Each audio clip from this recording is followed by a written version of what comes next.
ఈరోజు సమస్య జటిలమైన సమస్యని ఎదుట ఉండొచ్చు, పరిస్థితులన్నీ తారుమారుగా ఉండొచ్చు.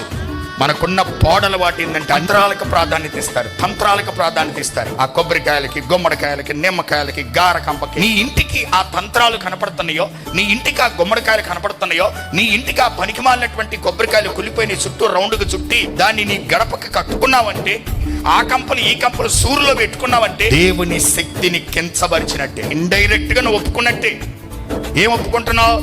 దేవుని శక్తి కంటే అంతరమే గొప్పది, దేవుని శక్తి కంటే గుమ్మడికాయే గొప్పది, దేవుని శక్తి కంటే నిమ్మకాయలే గొప్పది, దేవుని శక్తి కంటే ఎండుమిరకాయలే గొప్పది, దేవుని శక్తి కంటే గారకంపే గొప్పది అని నువ్వు ఇండైరెక్ట్ గా ఒప్పుకున్నట్టే. ఎంతకాలము దేవుని సన్నిధికి వచ్చినా దేవుని గొప్పతనము తెలియనంత కాలము నీ సమస్యగానే ఉండిపోతుంది. దేవుని గొప్పతనము తెలిసినప్పుడు అసలు నీ సమస్య అది నీకు సమస్యే కాదు. పట్టండి గట్టిగా చాపట్లో.